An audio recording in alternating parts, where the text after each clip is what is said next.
Okay, so for number one, we have this function. First part we want is the end behavior.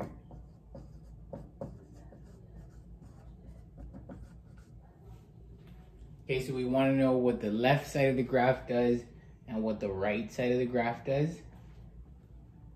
Okay, so in order to do that, we need the leading coefficient and the degree of the function.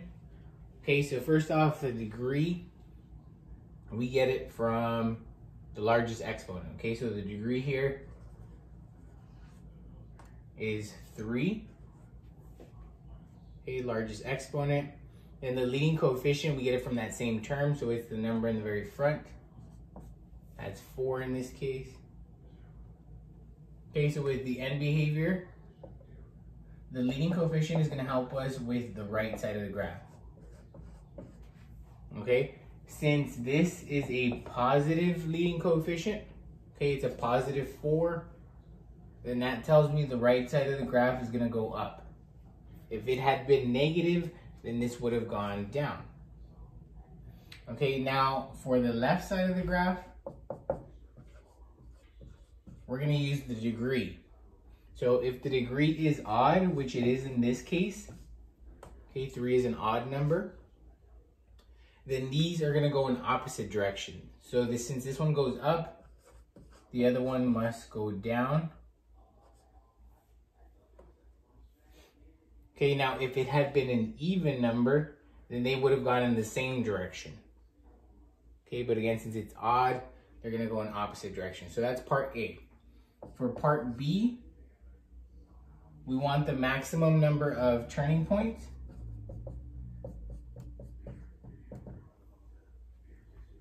So maximum number of turning points is always going to be 1 less than the degree. So if the degree is 3 here, then the maximum turning points you can have would be 2. Okay, and then last but not least, we want to see whether these are relative maximums or minimums. So you're going to type this equation into Desmos.com. So go to Desmos.com. It is linked in the week 7, day 1 slide on Google Classroom. Okay, or you can just go to Desmos.com. And we're going to graph it. So really quickly, I'm going to sketch it out. So on Desmos, this is what the graph of this one looks like. Okay, it's something like that. So this one here, it looks like it has a maximum there. So maximums are going to look like little peaks.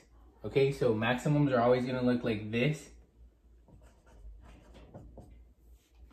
And then this one also has a minimum. So right there, and minimums look like little valleys or little dips.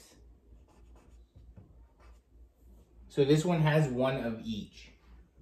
Okay, one relative maximum and one relative minimum.